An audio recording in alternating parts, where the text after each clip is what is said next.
పెద్ద ప్రేగులో ఒక చిన్న మార్పు జరిగితే అది ఎక్కడో ఉన్న కాలేయానికి ఎందుకు ప్రాణాంతక ముప్పుగా మారుతుందో ఎప్పుడైనా ఆలోచించారా? అంటే మన శరీరం తనను తాను కాపాడుకోడానికి ఏర్పాటు చేసుకున్న రవాణా వ్యవస్థలు అకస్మాత్తుగా క్యాన్సర్ కణాలకు హైవేలుగా ఎలా మారిపోతాయి? హ్మ్. అదొక అద్భుతమైన ప్రశ్న. నిజానికి ఇది చాలా సంక్లిష్టమైన మెకానిజం. అవును కదా. ఈరోజు మన డీప్ డైవ్ లక్ష్యం కూడా అదే. మన ముందున్న అత్యుత్తమ వైద్య పరిశోధనా పత్రాలు, అలాగే గ్యాస్ట్రో ఇంటెస్టైనల్ ట్రాక్ట్ అంటే జీర్ణ వ్యవస్థ క్యాన్సర్లకు సంబంధించిన డేటా ఆధారంగా మన శరీరంలో జరిగే ఈ నిశ్శబ్ద యుద్ధాన్ని విశ్లేషిద్దాం. ఖచ్చితంగా. ఇది కేవలం లక్షణాల జాబితా కాదు. ఏంటంటే ఇది మన కణాల తిరుగుబాటు కథ. అసలవి మన బాడీ నావిగేషన్ సిస్టమ్ను ఎలా హైజాక్ చేస్తాయో వివరించే విశ్లేషణ ఇది. ఎగ్జాక్ట్లీ. ఈ లోతైన ప్రయాణంలోకి వెళ్లే ముందు సాధారణంగా జీర్ణ వ్యవస్థ అనగానే మనం కేవలం ఆహారం అరిగే ఒక గొట్టం అని అనుకుంటాం కదా. అవును, చాలామంది అలాగే అనుకుంటారు. కానీ ఈ సోర్సెస్ని లోతుగా చదివితే అర్థమయ్యేదేంటంటే ఇది అత్యంత కట్టుదిట్టమైన భద్రత ఉండే ఒక కోట. కోటలాంటిది. అవును. ఈ కోట గోడల్ను క్యాన్సర్ కణాలు ఎలా బద్దలు కొడతాయి, ఆపై శరీరంలోని ఇతర భాగాలకు ఎలా వలసపోతాయి అన్నది ఒక క్రమబద్ధమైన నేర ప్రణాళికను తెలపిస్తుంది. వావ్! నేర ప్రణాళిక అంటే ముందుగా ఆ కోట బయటి గోడల నుండే మొదలు పెడదాం. నోటి నుండి జీర్ణాశయానికి ఆహారాన్ని తీసుకెళ్లే అన్నవాహిక, అదే ఈసోఫేగస్ గురించి చూద్దాం. సరే. ఈ భాగం యాసిడ్ల కోసం డిజైన్ చెయ్యబడలేదు కదా. కేవలం ఘర్షణను తట్టుకునేలా మాత్రమే ఉంటుంది. ఇక్కడ ప్రధానంగా స్క్వామస్ సెల్ కార్సినోమా అనే క్యాన్సర్ వస్తుందని మన మూలాలు చెబుతున్నాయి. అవును, ఇది పైభాగంలో అంటే ప్రాక్సిమల్ 2/3లో ఎక్కువగా వస్తుంది. రైట్. కానీ నాకిక్కడొక డౌటుంది.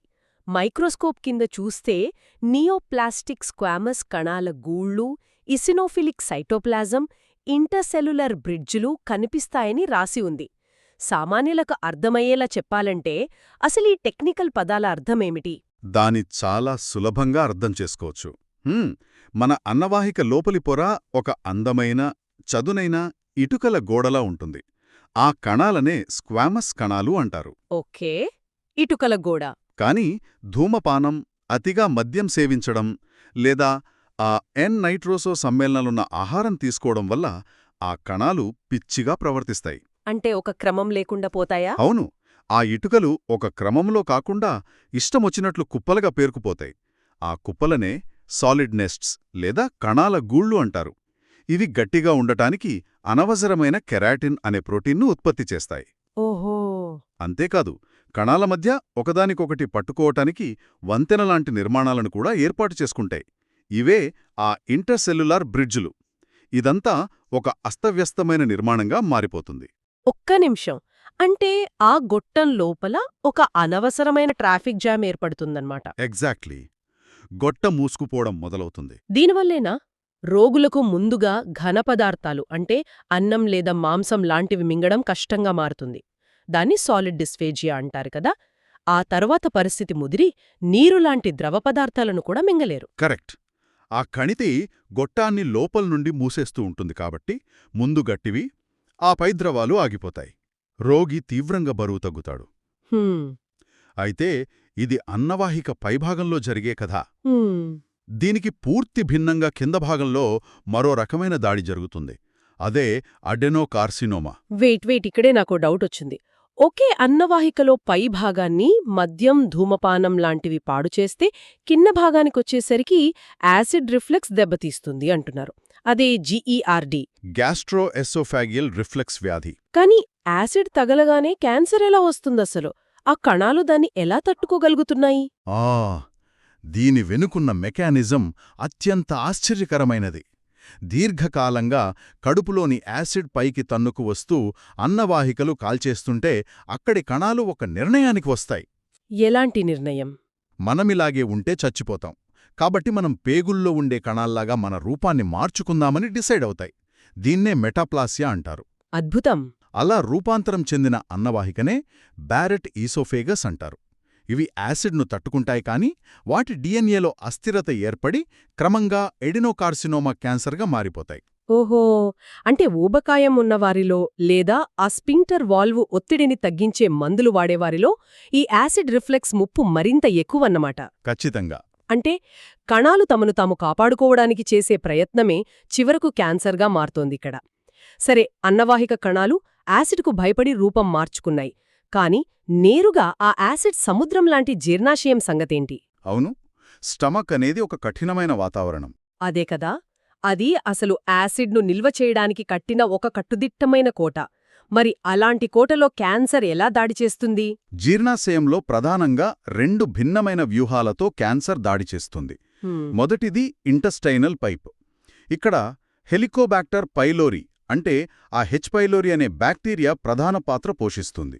అంటే ఈ బ్యాక్టీరియా యాసిడ్ని తట్టుకుంటుందా? అవును, ఇది కడుపులోని భయంకరమైన యాసిడ్ను కూడా తట్టుకుని అక్కడే తిష్టవేస్తుంది. సంవత్సరాల తరబడి ఇది చేసే డ్యామేజ్ వల్ల, అలాగే మనం తినే ఆహారంలో అధిక ఉప్పు లేదా ఆటోఇమ్యూన్ సమస్యల వల్ల అక్కడ అల్సర్లు ఏర్పడతాయి. ఆ అల్సర్లు ఎలా కనిపిస్తాయి? ఎండోస్కోపీ చేసి చూస్తే ఇది ఒక పెద్ద గడ్డలా, ముడతలు పడిన క్రమరహితమైన అంచులతో కనిపిస్తుంది. ఒక రకంగా చెప్పాలంటే ఇది కోలన్ అడినోకార్సినోమాను పోలి ఉంటుంది. ఇది మెల్లగా కోట లోపలికి ఒక మట్టి దిబ్బలా ఎదుగుతుంది. అంటే ఇది స్పష్టంగా ఒక గడ్డలా కనిపిస్తుందన్నమాట. మరి డిఫ్యూజ్ టైప్ అనే రెండో రకం ఎందుకు అంత ప్రమాదకరమైనది? ఎందుకంటే ఇది గడ్డలా ఒకే చోట ఉండదు. ఇది చాలా సైలెంట్ కిల్లర్. ఈ కణాలు జీర్ణాశయం గోడల పొరల్లోకి చొచ్చుకుపోయి కడుపుని ఒక తోలు సంచిలా గట్టిగా మార్చేస్తాయి. దాన్నే లైనైటిస్ ప్లాస్టికా అంటారా? అవును, దీనివల్ల కడుపు సాగే గుణాన్ని పూర్తిగా కోల్పోతుంది. నేను పరిశోధనలలో చదివిన ఒక పదం నన్ను చాలా ఆకర్షించింది. డిఫ్యూజ్ టైప్లో కణాలను మైక్రోస్కోప్లో చూస్తే సిగ్నెట్ రింగ్ సెల్స్ కనిపిస్తాయని ఉంది. అంటే అవి రాజులు ధరించే ఉంగరంలా కనిపిస్తాయా నిజంగా? సరిగ్గా ఊహించారు. ఆ క్యాన్సర్ కణాలు తమ లోపల విపరీతమైన మ్యూసిన్ అంటే ఒక రకమైన జిగులులాంటి పదార్థాన్ని ఉత్పత్తి చేస్తాయి. అది ఎంతలా నిండిపోతుందంటే కణం లోపల మధ్యలో ఉండాల్సిన న్యూక్లియస్ ఒక పక్కకు నెట్టబడుతుంది. అప్పుడు ఆ కణం చూడ్డానికి అచ్చం ఒక ముద్ర వేసే ఉంగరంలాగా కనిపిస్తుంది. వావ్! కణాల స్థాయిలోని ఈ మార్పులూహించుకుంటేనే ఒక థ్రిల్లర్ సినిమా చూస్తున్నట్లుంది కదా. కానీ ఈ కణాలు కోటగోడలకే పరిమితం కావు. అవి శరీరంలోని వేరే ప్రాంతాలకు ప్రయాణిస్తాయి. అవును, అదే అసలైన సమస్య. ఆ ప్రయాణానికి అవి మన శరీరంలోని రక్తనాళాలు, ఆ శోషరస గ్రంథుల నెట్వర్క్నే వాడుకుంటాయి కదా. అసలు ఈ రవాణా వ్యవస్థ నిర్మాణం ఎలా ఉంటుంది? ఈ రవాణా వ్యవస్థను అర్థం చేసుకోవడం చాలా కీలకం. ఉమ్, ముందుగా రక్తనాళాల హైవే చూద్దాం. మన పొట్టభాగంలో డ్యూయోడెనమ్ 3వ లంబార్ వెన్నుపూస అంటే L3 స్థాయిలో ఉంటుంది. ఓకే. ఇది అబ్డామినల్ అయోర్టా మరియు ఇన్ఫీరియర్ వెనా కావా అనే 2 ప్రధాన రక్తనాళాల మీదుగా ఒక ఫ్లైఓవర్ లాగా అడ్డంగా వెళ్తుంది. ఇక్కడే సుపీరియర్ మెసెండరిక్ రక్తనాళాలు క్రాస్ అవుతాయి. అంటే ఇదంతా ఒక అత్యంత రద్దీ అయిన ట్రాఫిక్ జంక్షన్ లాంటిదన్నమాట. ఖచ్చితంగా. ఒక నిమిషం, నేనొక సాధారణ శ్రోతగా ఆలోచిస్తే ఈ L3 క్రాసింగ్, అయోటా జంక్షన్ల గురించి మనం ఎందుకు తెలుసుకోవాలసలు? ఈ ఎనాటమీ వల్ల క్యాన్సర్కు ఎలా లాభం కలుగుతుంది? ఏంటంటే క్యాన్సర్ కణాలు ఒకసారి గడ్డలో నుండి బయటపడితే అవి ఎక్కడికి వెళ్లాలో వాటికి ఆటోమేటిక్గా తెలియదు కదా. అవి రక్తనాళాల ప్రవాహంలో పడి కొట్టుకుపోతాయి. ఈ జంక్షన్ల దగ్గర రక్తనాళాల నిర్మాణం చాలా సంక్లిష్టంగా ఉండటం వల్ల అక్కడి కణజాలాల్లోకి ఈ క్యాన్సర్ కణాలు సులభంగా చొరబడతాయి. ఇక శోషరస వ్యవస్థ కూడా అంతే. బొడ్డు నుండి కిందకున్న ప్రాంతమంతా ఉపరితల ఇంగువినల్ గ్రంథులకు ప్రవహిస్తుంది. ఈ శోషరస ప్రవాహంలో ఒక ఆసక్తికరమైన మినహాయింపుందని నేను సోర్సెస్లో చదివాను. అవును, డెంటేట్ లైన్కు దిగువన ఉన్న పాయువు కూడా ఇక్కడికే డ్రైన్ అవుతుంది. కానీ గ్లాన్స్ పెనిస్ మరియు వెనుక కాలిభాగం మాత్రం నేరుగా లోతైన ఇంగ్వినల్ నోడ్స్కి వెళ్తాయట.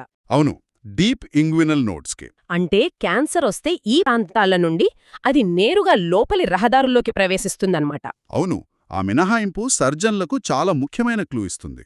సరే, ఇప్పుడు ఈ ప్రవాహాలన్నీ, ఈ హైవేలన్నీ అంతిమంగా ఎక్కడికి చేరుకుంటాయో ఆలోచించండి. ఎక్కడికి? అవన్నీ కాలేయం వద్దకే వస్తాయి. అందుకే కాలేయం క్యాన్సర్లకు ఒక బలిపశువు లాంటిది.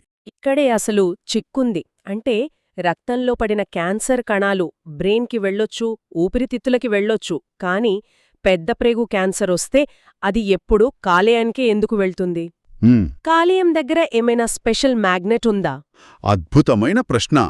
దానికి కారణం పోర్టల్ సిరల కనెక్షన్. ఓకే. మన పెద్ద ప్రేగు మరియు పైభాగపు పురీషనాళం నుండి వచ్చే రక్తమంతా నేరుగా పోర్టల్ సిరల ద్వారా కాలేయానికి చేరుతుంది. కాలేయం ఒక పెద్ద ఫిల్టర్ లాంటిది కదా. అవును. ఆ రక్తం కాలేయం గుండా వెళ్ళేటప్పుడు అందులో ఉన్న క్యాన్సర్ కణాలు ఆ ఫిల్టర్లో ఇరుక్కుపోయి అక్కడే పెరగడం మొదలుపెడతాయి. దీన్నే మెటాస్టాటిక్ లివర్ డిసీజ్ అంటారు. వావ్! వాస్తవానికి కాలేయంలో కనిపించే కణితులు చాలా వరకు అక్కడివి కావు, వేరే చోట నుండి వలస వచ్చినవే. అంటే పెద్ద ప్రేగు క్యాన్సర్ చేసే తప్పుకి కాలేయం శిక్ష అనుభవిస్తోందన్నమాట ఇక్కడ. మరి కాలేయంలో స్వయంగా పుట్టే ప్రైమరీ క్యాన్సర్లేవైనా ఉన్నాయా? ఉన్నాయి, కాని అవి చాలా అరుదు. వాటిలో ముఖ్యమైనది హెపటోసెల్యులార్ కార్సినోమా, అదే హెచ్సిసి. హెచ్సిసి. దీర్ఘకాలిక వైరల్ హెపటైటిస్ ఉన్నవారిలో ఇది ఎక్కువగా వస్తుంది. వీళ్ళనెలా మానిటర్ చేస్తారు? వీళ్ళ రక్తంలో ఆల్ఫా ఫెటోప్రోటీన్, అదే ఏఎఫ్పి స్థాయిని డాక్టర్లు గమనిస్తూ ఉంటారు. అది మోస్తరుగా ఉంటే పర్వాలేదు, కానీ అది అకస్మాత్తుగా భారీగా పెరిగితే ఒక ఫైర్ అలారం మోగినట్లే కదా. అంటే లోపలెక్కడో కణాలు భారీగా రగిలిపోతున్నాయని సంకేతం. అవును, ఎగ్జాక్ట్లీ. ఈ మార్కర్ల గురించి వింటుంటే ఆశ్చర్యంగా ఉంది. కానీ నన్ను భయపెట్టిన మరో కాలేయ క్యాన్సర్ పేరు హెపాటిక్ యాంజియోసార్కోమా. ఇది రసాయనాల వల్ల వస్తుందని విన్నాను. అవును, పరిశ్రమలలో వాడే వినైల్ క్లోరైడ్ లాంటి ప్రమాదకరమైన కార్సినోజన్లకు గురికావడం వల్ల వచ్చే రక్తనాళాల క్యాన్సర్ ఇది. ఇది అత్యంత దూకుడుగా ఉంటుంది. మ్మ్. ఇక్కడొక ఇంట్రెస్టింగ్ మెకానిజం తెలుసుకోవాలి మనం. ఈ క్యాన్సర్ కణాలు CD31 అంటే CD31 అనే ఒక ప్రత్యేకమైన మార్కర్ను తమ ఉపరితలంపై కలిగి ఉంటాయి. ఇంకా చెప్పాలంటే మన బాడీ పోలీసులు రక్తనాళాల గోడలను దాటి కణజాలంలోకి వెళ్లడానికి వాడే ఒక మాస్టర్ కీ లాంటిది. అంటే ల్యూకోసైట్ ట్రాన్స్మైగ్రేషన్ కోసం వాడే కీనా? అవునవును, క్యాన్సర్ కణాలు ఆ మాస్టర్ కీని కాపీ చేసి దర్జాగా రక్తనాళాలు దాటుకుని వలసపోతాయి. Mind blowing.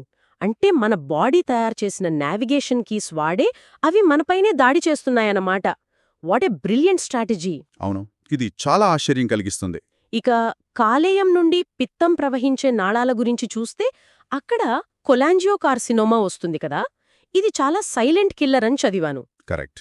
పిత్తాశయంలో రాళ్లుంటే ఎలాంటి పచ్చకామెర్లు వస్తాయో ఇది కూడా అలాగే చేస్తుందట కదా. మరి డాక్టర్లు దీన్నెలా కనిపెడతారు? ఇది నిజంగా చాలా సవాలుతో కూడుకున్నది. ఈ క్యాన్సర్ పిత్త ప్రవాహాన్ని అడ్డుకోవడం వల్ల కోలెస్టాసిస్ ఏర్పడుతుంది. అంటే రక్తంలో ఆల్కలైన్ ఫాస్ఫటేజ్, బిలిరూబిన్ స్థాయిలు పెరిగిపోయి రోగికి కామెర్లొస్తాయి. అప్పుడు స్కాన్ చేస్తారు కదా. అవును, డాక్టర్లు స్కాన్ చేసినప్పుడు అక్కడ పిత్తాశయ రాళ్లు ఏమీ కనిపించవు, కానీ పిత్తాశయ నాళాలు మాత్రం ఉబ్బి ఉంటాయి. హ్మ్. అప్పుడు బయాప్సీ చేసి చూస్తారు. బయాప్సీలో ఏం కనిపిస్తోంది మరి? స్పష్టమైన అడినోకార్సినోమా లక్షణాలతో పాటు డెస్మోప్లాస్టిక్ ప్రతిచర్య కనిపిస్తుంది. అంటే క్యాన్సర్ కణాలు తమ చుట్టూ ఒక దట్టమైన గట్టి మచ్చలాంటి కణజాలాన్ని అల్లుకుంటాయి. ఓహో! ఒక బలమైన కోటను నిర్మించుకుంటాయన్నమాట ఆ కణాలు. ప్రతి అడుగులోనూ అవి తమ మనుగడ కోసం చేసే పోరాటం ఆశ్చర్యం కలిగిస్తోంది. అసలు ఇప్పుడు జీర్ణ వ్యవస్థలో అత్యంత సాధారణంగా వచ్చే అతిపెద్ద ముప్పు గురించి మాట్లాడుకుందాం. అదే కోలోరెక్టల్ క్యాన్సర్, పెద్ద ప్రేగు క్యాన్సర్. ఖచ్చితంగా ఇది చాలా ముఖ్యమైన టాపిక్.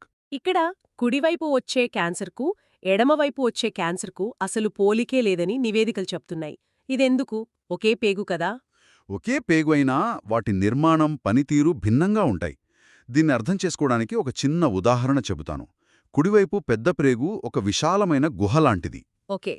ఇక్కడొచ్చే కణితులు గడ్డల్లాగా ఆ గుహ లోపలికి పెరుగుతాయి. వాటినే ఎక్సోఫైటిక్ అంటారు. గుహ చాలా పెద్దది కావడంతో అవి పేగును అడ్డుకోవు.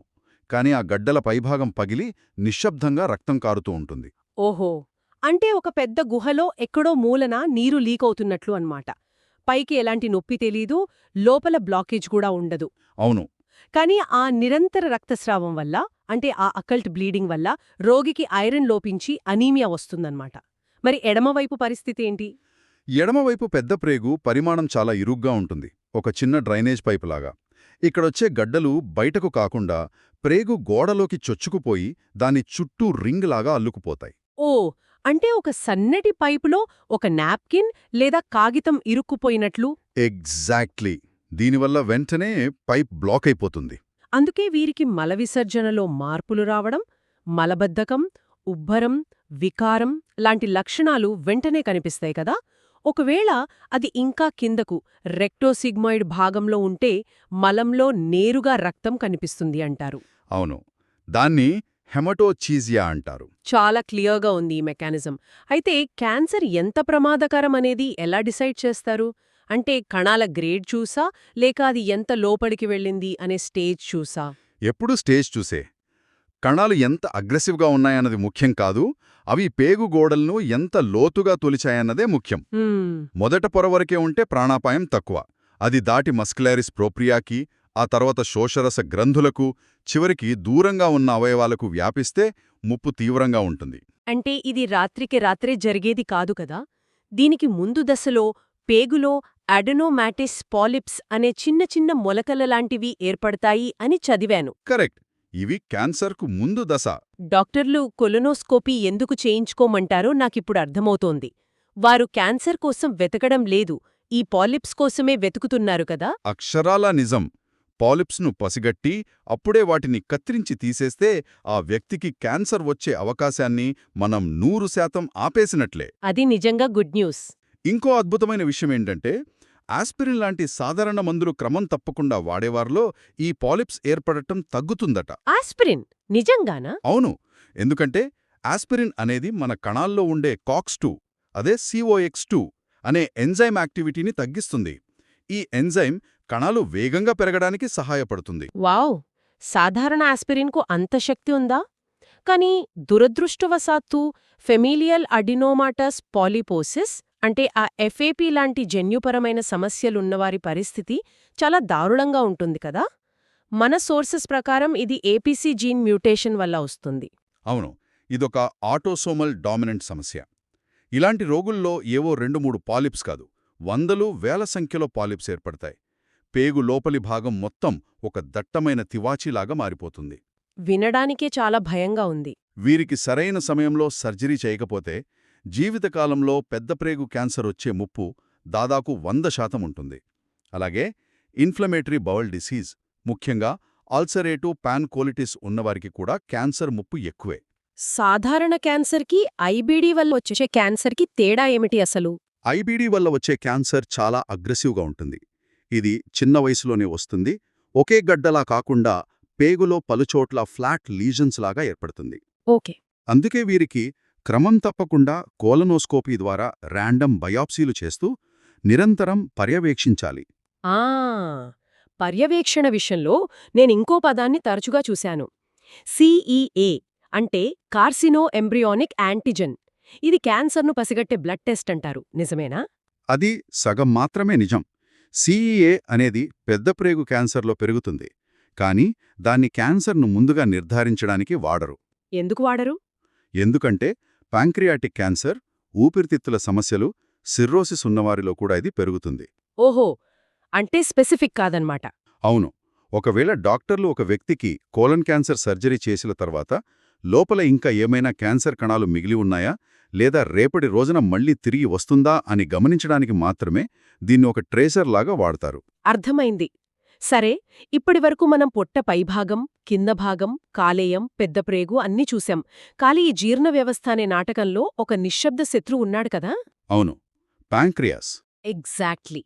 అసలు క్యాన్సర్లన్నింటిలో ప్యాంక్రియాటిక్ డక్టల్ అడెనోకార్సినోమా ఎందుకు అంత ప్రమాదకరమైనది? మన నివేదికలు KRAS అంటే KRAS యాంకోజీన్ మ్యూటేషన్ గురించి పదే పదే ప్రస్తావిస్తున్నాయి. ప్యాంక్రియాటిక్ క్యాన్సర్కు ఆ కేరాస్ మ్యూటేషన్ ఒక అంతుచిక్కని బలం. అంటే మన కణాలలో ఎదుగుదలను నియంత్రించే స్విచ్ ఒకటుంటుంది. కానీ ఈ మ్యూటేషన్ జరిగినప్పుడు ఆ స్విచ్ ఆన్ మోడ్లో ఇరుక్కుపోతుంది. ఓ, అంటే ఒక కారుకి బ్రేకులు ఫెయిల్ అయ్యి యాక్సిలరేటర్ మీద రాయి పెట్టినట్లు అనమాట. కరెక్ట్. కణాలు అనియంత్రితంగా పెరిగిపోతాయి. ధూమపానం దీనికి ప్రధాన పర్యావరణ కారణం. వృద్ధాప్యం, క్రానిక్ ప్యాంక్రియాటైటిస్ మరియు ఆ ప్యూట్స్ జేగర్ సిండ్రోమ్ లాంటివి కూడా ముప్పు పెంచుతాయి. ఇది వినడానికే భయంగా ఉంది. అయితే ఈ ప్యాంక్రియాస్లో ఇంకో వింతైన ట్యూమర్ గురించి కూడా మనం చర్చించాలి. ఏంటది? క్యాన్సర్ అనగానే గడ్డ పెరిగి బ్లాక్ చేయడం, పక్క అవయవాలకు పాకడం వరకే మనం ఊహించుకుంటాం గదా. కానీ క్యాన్సర్ కణాలు కేవలం రౌడీల్లా కాకుండా సైబర్ హ్యాకర్లా మన శరీరపు హార్మోన్లతో కూడా ఆడుకుంటాయి అని చెప్పడానికి విఐపి ఓమా ఒక బెస్ట్ ఎగ్జాంపుల్ కదా. ఇదసలేం చేస్తుంది? అవును, ఇది ఒక ముఖ్యమైన పాయింట్ని లేవనెత్తుతుంది. విఐపి ఓమా అనేది ప్యాంక్రియాటిక్ ఐలెట్ కణాలలో వచ్చే ఒక ట్యూమర్. ఇది వాసో యాక్టివ్ ఇంటెస్టైనల్ పెప్టైడ్, అదే విఐపి అనే హార్మోన్ను విపరీతంగా ఉత్పత్తి చేస్తుంది. ఈ హార్మోన్ మామూలుగా అయితే జీర్ణ వ్యవస్థలో ద్రవాలను నియంత్రిస్తుంది. కానీ ఇది అధికమైతే పేగుల గోడలు తెరుచుకొని క్లోరైడ్, నీరు, సోడియం, పొటాషియం అన్నీ బయటకొచ్చేస్తాయి. అంటే రోగికి వాటరీ డైరియా వస్తుందా? అవును. ఎంత భయంకరమైన డైరియా వస్తుందంటే వాళ్ల శరీరం డీహైడ్రేషన్ వల్ల కుప్పకూలిపోతుంది. పైగా ఇది కడుపులో గ్యాస్ట్రిక్ యాసిడ్ ఉత్పత్తిని పూర్తిగా ఆపేస్తుంది. వామ్మో! అంటే గడ్డ సైజులో చిన్నదే అయినా అది బాడీలోని వాటర్ బ్యాలెన్స్ సిస్టమ్ మొత్తాన్ని క్రాష్ చేస్తోందన్నమాట. దీనికస్సలు విరుగుడు లేదా? ఉంది. సొమాటోస్టాటిన్ అనే మందు ఈ పరిస్థితుల్లో అద్భుతంగా పనిచేస్తుంది. ఎలా పనిచేస్తుందది? ఇది క్యాన్సర్ కణాల దగ్గరకు వెళ్లి ఆ విఐపి స్రావాన్ని తక్షణమే నిరోధిస్తుంది. ఆ విరేచనాలకు ఒక బలమైన బ్రేక్ లాగా పనిచేసి రోగి ప్రాణాలను నిలబెడుతుంది. అద్భుతం. ఈ లోతైన విశ్లేషణలో మనమెన్నో ఆసక్తికరమైన భయంకరమైన విషయాలు నేర్చుకున్నాం ఈరోజు. అన్నవాహికలో ఇటుకల్లాంటి కణాలు యాసిడ్కు భయపడి పేగు కణాల్లా మారడం, జీర్ణాశయంలో ఆ హెచ్ పైలోరి కోటను బద్దలు కొట్టడం, అలాగే రక్తనాళాల జంక్షన్లు క్యాన్సర్ కణాలకు హైవేలుగా మారడం కూడా. అవునవును. పెద్ద ప్రేగులో కుడివైపు నిశ్శబ్దంగా రక్తం కారితే ఎడమవైపు పైపు బ్లాక్ అవ్వడం, ప్యాంక్రియస్లో కేఆర్ఎస్ మ్యూటేషన్స్, ఇవన్నీ చూసాం. ముఖ్యంగా క్యాన్సర్ కణాలు ఎంత తెలివైనవంటే మన నావిగేషన్ సిస్టమ్నే, అంటే ఆ CD31 లాంటి మార్కర్లనే అరువు తెచ్చుకుని మరీ మనపై దాడి చేస్తున్నాయి. నిజమే. ఈ మొత్తం ప్రయాణం మనకు నేర్పే అతిపెద్ద పాఠం ఒకటే: శరీరం తనను తాను రక్షించుకోవడానికి ఎప్పుడూ ప్రయత్నిస్తూనే ఉంటుంది. బరువు తగ్గడం, పాలిప్స్ ఏర్పడటం, ఆ CA లాంటి మార్కర్లు పెరగడం, ఇవన్నీ శరీరం మనకిస్తున్న హెచ్చరికలు. ఆ ముందస్తు సంకేతాలను విస్మరించకూడదు. ఖచ్చితంగా. అయితే ఇదంతా విన్న తర్వాత నాకో బలమైన ఆలోచన తడుతోంది. మనం క్యాన్సర్కు మందు కనిపెట్టడానికి ఎప్పుడూ ఆ క్యాన్సర్ కణాలను వెతికి చంపడం గురించే ఆలోచిస్తున్నాం కదా. కాని అవి ప్రయాణించే ఆ రక్తనాళాల హైవేలను, లేదా అవి వాడుకునే CD31 లాంటి మాస్టర్ కీలను మనం ముందే బ్లాక్ చేయగలిగితే, ఆ రహదారులనే మూసివేస్తే, ఈ తిరుగుబాటు కణాలు ఎక్కడికి వెళ్లనేక అక్కడే ఆగిపోయి నశిస్తాయి కదా. నిజంగా అదొక పవర్ఫుల్ పర్స్పెక్టివ్. అవును కదా. రేపటి రోజున క్యాన్సర్ చికిత్స కణాలను చంపడం నుండి వాటి రవాణా వ్యవస్థలను నిర్వీర్యం చేసే వైపుగా మారుతుందేమో. ఈ ఆసక్తికరమైన ప్రశ్నను మీ ఆలోచనకు వదిలేస్తూ, ఈ నావిగేషన్ హైజాకింగ్పై మీరేమనుకుంటున్నారో ఆలోచించండి. మరో అద్భుతమైన డీప్ డైవ్తో మళ్ళీ కలుద్దాం.